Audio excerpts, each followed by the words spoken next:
कहानी की शुरुआत में हमें 1978 के अर्जेंटाइन में ले जाया जाता है, जब मुल्क फौजी आमरीत के जेरे असर था। इसी वक्त अर्जेंटाइन वर्ल्ड कप की मेजबानी कर रहा था, मगर अंदरूनी तौर पर सियासी कश्मकश और बेचैनी बढ़ रही थी। ये दौर डर्टी वॉर के नाम से जाना जाता है, जहां हुकूमत अपनी ताकत बरकरार रखने के लिए तलबा, मजदूरों, मुजाहिरीन और दानिशवरों के खिलाफ सख्त कार्रवाइयां करती थीं। अगरचे ये लोग हुकूमत के लिए कोई बड़ा खतरा नहीं थे, फिर भी वो रियासती जुल्म का निशाना बनते थे। उनका बुनियादी मकसद उनसे उनके पीछे छुपी मुसल्लह मुखालिफ क़ुव्वतों के बारे में मालूमात हासिल करना था और फिर उन्हें मुकम्मल तौर पर खत्म करना था। बेरहम फौजी और सियासी क़ुव्वतों ने पूरे मुल्क में लातादाद अजियत के मरकज कायम किए।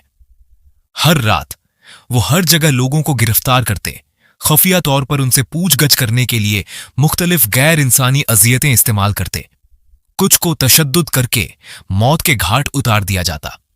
ऐसे ही एक टार्चर सेंटर में यूनिवर्सिटी के कई एहतिजाज करने वाले तलबा और एक झेर जमीन तंजीम के अरकान को रखा जा रहा था। करली हेयर, पूछगछ करने वाला, एक शख्स से पूछगछ कर रहा था जो तंजीम के दूसरे अरकान के ठिकानों के बारे में मालूमात निकालने की कोशिश कर रहा था। घोबघराली बालों ने आम तौर पर तशद्दुद से गुरेज किया, इस उम्मीद में कि आदमी जिस्मानी तकलीफ के बगैर बात करे। लेकिन लीडर, मूंछें और दूसरे में इतना सब्र नहीं था। वो आम तौर पर तफरीह के लिए लोगों को अजियत देने से लुत्फ अंदोज होते हैं। एक लफ्ज कहे बगैर उन्होंने फौरन औजार इस्तेमाल किए। तरीका सादा और जालिमाना था, लेकिन यह बहुत मुअस्सिर भी था। जल्द ही आदमी इसे मजीद बर्दाश्त न कर सका और उसने अपने साथी के छुपने की जगह जाहिर कर दी। मंजिल पर पहुंचने के बाद इस आदमी को इस्तेमाल होने के बाद गोली मारकर रवाना कर दिया गया। इसके बाद लोगों का एक ग्रुप झेर जमीन तंजीम के अड्डे में घुस गया और तंजीम के बाकी अरकान को पकड़ लिया। एक मर्द, 2 औरतें और एक हामिला औरत। गिरफ्तारी का पूरा अमल बहुत आसानी से चला गया। उनके लिए एक और जालिमाना अजियत का इंतजार था, लेकिन वापस अड्डे पर पूछगछ करने वाले बेखबर थे कि एक डरावना ख्वाब आने वाला है। उस वक्त मूंछों वाला आदमी और मोटा आदमी वर्ल्ड कप देखने में मगन था। कॉलेज की एक छात्रा जिसके हाथ बंधे हुए थे, एक तरफ खड़े होकर उनकी सेवा करने पर मजबूर किया गया था। जिस तरह वह उन्हें ड्रिंक्स डाल रही थी, अर्जेंटीना की टीम ने एक गोल किया। जब दोनों जश्न मना रहे थे, छात्रा ने चुपके से मेज से चाबी ले ली। उसने चाबी अपने सेल में वापस ले ली और कॉलेज के अन्य 2 छात्रों के साथ बात की कि वो उस रात फरार हो जाएंगे। फिर मूंछों वाले आदमी और अन्य ने झेर-ए-जमीन तंजीम के अरकान से अलग अलग पूछगछ शुरू की। नरम घुंघराले बालों वाला मर्द हामिला औरत का जिम्मेदार था, बिगड़ी हुई मूंछों वाला आदमी मर्दों का जिम्मेदार था और बदमाश मोटा आदमी 2 औरतों का जिम्मेदार था। उनसे पूछगछ करते वक्त मोटे आदमी का मुंह गंदगी से भरा हुआ था और उसके हाथ उनकी गर्दनों को दबा रहे थे। घुंघराले बालों वाले आदमी का रवैया बहुत ज्यादा हमदर्द था। उसे हामिला औरत के लिए और भी ज्यादा अफसोस हुआ। उसने न सिर्फ उसे खोला, बल्कि उसके लिए डॉक्टर को भी बुलाया। हालांकि जब डॉक्टर ने हामिला औरत का मुआयना किया, उसे उसके बाजू पर एक अजीब सा निशान मिला और यह भी मालूम हुआ कि उसका पानी टूटने वाला है और बच्चा आज रात पैदा होने का इम्कान है। यह सुनने के बाद करली हेयर ने डॉक्टर से रहने को कहा और डिलीवरी में मदद करने को कहा, लेकिन डॉक्टर ने सीधे इनकार कर दिया क्योंकि यह उसके दायरे में नहीं था और इसके अलावा दूसरा पक्ष सिर्फ एक कैदी था। यह कहकर डॉक्टर कमरे से चला गया। वह शख्स जो मूंछों वाले आदमी के हत्थे चढ़ा हुआ था, उससे भी बदतर हुआ। मूंछों वाले आदमी ने कोई लफ्ज जाया नहीं किया और उसे सीधे तौर पर तशद्दुद के औजारों में डाल दिया। यहां तक कि जब उसने आदमी के दांत निकाले और इलेक्ट्रोशॉक थेरेपी जैसी टॉर्चर का इस्तेमाल किया, तब भी वह उससे कोई जानकारी हासिल नहीं कर सका। जिस तरह मूंछों वाला शख्स इलेक्ट्रोशॉक्स लगाता रहा, कमरे की लाइटें टिमटिमाने लगीं और लाउडस्पीकर से अजीब आवाजें आने लगीं। अचानक पूरे तफ्तीशी मरकज की पावर खत्म हो गई और तुरंत ही कमरा एक खौफनाक और डरावने माहौल से भर गया। दूसरी तरफ लालची गंजा आदमी उन चीजों को छांट रहा था जो उसने फायरमैन से छीन ली थी। बटुए, घड़ियाओं और दूसरे कीमती सामान के अलावा एक किताब भी थी जो बहुत पुरानी लग रही थी, और उसका पैटर्न बिल्कुल वही था जैसा कि हामिला औरत के बाजू पर निशान था। गंजे आदमी ने हैरत से उस पुरानी किताब को खोला। उसका मजमून ठंडा पड़ता जा रहा था। इसी वक्त गार्ड ये देखकर घबरा गया कि मूंछों वाला आदमी जो मर्द कैदी से पूछगछ कर रहा था अचानक चकरा गया, जैसे वो उससे भी ज्यादा खौफनाक। मर्द कैदी की पीठ पर अचानक अंगूर जैसी नीली रगें फूट पड़ी। वो धीरे धीरे कुर्सी से खड़ा हुआ, मुड़ा और गार्ड को गौर से देखने लगा। उसका पूरा चेहरा बेहद सख्त हो गया। इस वक्त कॉलेज के 3 छात्र पहले ही बिजली की कटौती के दौरान सेल से फरार हो चुके थे, लेकिन जैसे ही वो निकलने ही वाले थे, वो गश्त करने वाले गार्ड्स से टकरा गए। तीनों मजबूती से एक तरफ छुप गए। खुशकिस्मती से गार्ड्स ने उन्हें नोटिस नहीं किया। वह सिर्फ टॉर्चर चैम्बर में चला गया जहां मोटा आदमी उससे पूछगछ कर रहा था, लेकिन जो उसने अपने सामने देखा उसे अपनी अक्ल से डर लग गया। उसने कभी उम्मीद नहीं की थी कि 2 औरत कैदी भी ज़ॉम्बी जैसे मखलूकात में बदल जाएंगी। पुराना बिगड़ा हुआ आदमी सारी खुशी खो बैठा। यहां तक कि गार्ड भी मौत से नहीं बच सका। उसकी टांगें कमजोर पड़ गईं और वह जमीन पर गिर गया, ज़ॉम्बीज का खाना बन गया। दूसरी तरफ हामिला औरत भी तकलीफदेह दिख रही थी। बज़ाहिर बच्चे को जन्म देने वाली थी। घुंघराले बालों वाले आदमी ने उसे तसल्ली देने के लिए ध्यान से आगे बढ़ा, लेकिन वह फौरन कोमा में चली गई।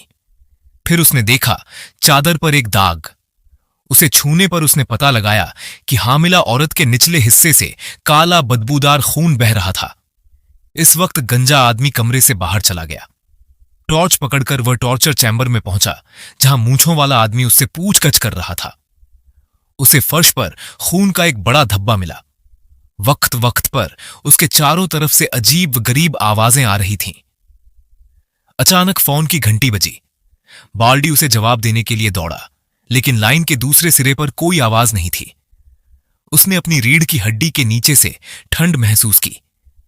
वह सिर्फ जितनी जल्दी हो सके वहां से जाना चाहता था, लेकिन जैसे ही वह कमरे से बाहर निकला, एक मुड़ी हुई शक्ल उसके पास से रेंगती हुई गुजरी। बाल्डी ने घबराकर अपना पिस्तौल उठाया। अगले ही लम्हे एक अजीब सी शक्ल उसकी तरफ बढ़ी। उसने उस पर टॉर्च चमकाई और वह खौफनाक शक्ल उसे लगभग मार ही देती।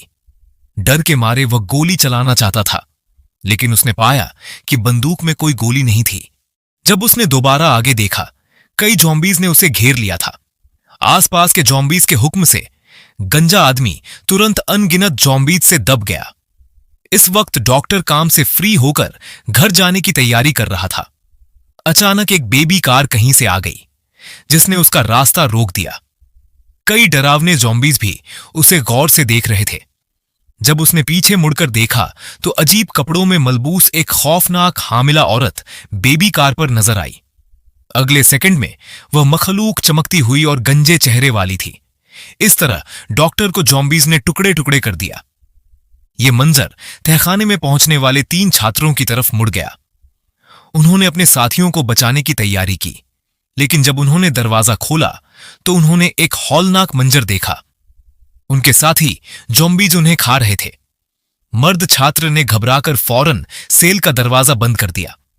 हालांकि एक छात्रा ने तजस्सुस से तहकीक के लिए करीब जाकर देखा।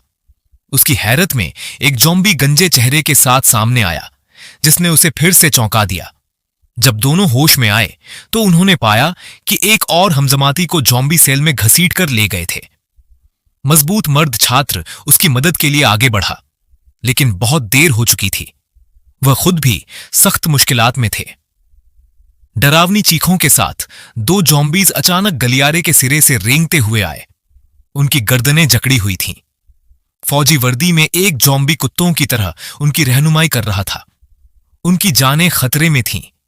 नाजुक लम्हे में कई गोलियों की आवाजें गूंजी और ज़ॉम्बीज जमीन पर गिर पड़े। घुंघराले बालों वाला आदमी और हामिला औरत उन्हें बचाने के लिए वक्त पर पहुंच गए। इस सूरत हाल में घुंघराले बालों वाले आदमी ने दोनों के लिए चीजों को मुश्किल नहीं बनाया। उसने उनसे कहा कि हामिला खातून को जल्दी से हॉस्पिटल ले जाया जाए। और मर्द छात्र को अपने दिफा के लिए एक पिस्तौल दे दी।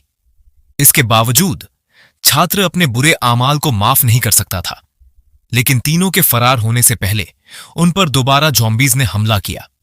दूसरी तरफ घुंघराले बालों वाला आदमी अपनी पिस्तौल के साथ तलाश करता रहा, यह जानने की कोशिश करता रहा कि क्या हुआ था। अचानक उसने बाथरूम से एक आवाज सुनी। खून से सने पर्दे को उठाते हुए उसने एक गार्ड को ज़ॉम्बी के जरिए टुकड़े टुकड़े होते हुए देखा। उसने फैसलाकुन तौर पर ज़ॉम्बी को गोली मारकर खत्म कर दिया, फिर एहतियात से आगे की तहकीकात जारी रखी। जल्द ही वह एक कमरे में पहुंचा। मोमबत्तियों से भरा हुआ एक अजीब रास्ता। हिम्मत बढ़ाते हुए वह आगे बढ़ा। उसने कमरे के किनारे से पर्दा फिर उठाया। जब मंजर बदला, करली पहले ही कवैद हो चुका था, या तो दूसरे जिस कैदी को शुरुआत में खुद को फौरिग करने की जरूरत थी, वह आखिरकार जाहिर हुआ। उसने पुरानी किताब खोली। एक हाथ में होली ग्रेल पकड़ी हुई थी और दूसरे में खंजर। हामिला औरत उसके सामने लेटी थी। दो औरत कैदी धीरे धीरे उसकी तरफ बढ़ीं, उसके इर्द गिर्द घेराबंदी की, किसी किस्म की रस्म अदा करने के लिए। जब औरत कैदी उसके सामने घुटनों के बल बैठी, आदमी आगे बढ़ा और खंजर से उनके गले काट दिए। उसने खून को होली ग्रेल में जमा किया। फिर उसने एक औरत मखलूका को खून पिलाया। एक लम्हे बाद मादा मखलूका का पेट फूल गया। इसके बाद वह आदमी करली के पास गया और उसे जगाया और उसके माथे पर एक निशान खींच दिया। उसी वक्त एक शैतानी पंजा औरत के पेट से फट गया। छोटे मखलूका बेचैन हो गए, जैसे अपने मालिक की आमद का स्वागत कर रहे हों। अगले सेकंड एक बदरूह रेंग कर बाहर निकली। वह सीधे ऊपर गई और उस आदमी की गर्दन खींची, नवजात बच्चे को उठा लिया। और जब यह हो रहा था, मर्द छात्र जो खुद को आजाद कर रहा था, करली की दरख्वास्त पर उसने भी करली को अपनी जंजीरें खोलने में मदद की। घुंघराले फिर आगे बढ़ा और शैतान को खंजर से वार किया। उन्होंने बच्चे को उसके हाथ से छीन लिया और दोनों जल्दी से बच्चे के साथ भाग गए। अनगिनत ज़ॉम्बीज़ करीब से पीछे पीछे आ रहे थे। मर्द छात्र ने अचानक पता लगाया कि ये ज़ॉम्बीज़ आग से डरते हैं, लेकिन अचानक एक ज़ॉम्बी उनके सामने आ गया, उनके फरार का रास्ता रोकते हुए। मर्द छात्र ने ज़ॉम्बी को एक ही गोली से मार डाला और फिर करली को जल्दी निकलने की ताकीद की। उसने रुकने का फैसला किया और अपना गला काट दिया, वरना कोई नहीं बच सकता था। करली के पास बच्चे के साथ जाने के सिवा कोई चारा नहीं था। छात्र के हाथ में टॉर्च धीरे धीरे बुझ गई। जैसे ही बंदूक की आखिरी गोली चली, उसकी जिंदगी खत्म हो गई। मर्द छात्र के कवर में करली आखिरकार बच्चे के साथ उस खौफनाक जहन्नम से बच निकला और यहीं पर कहानी का इख्तिताम होता है।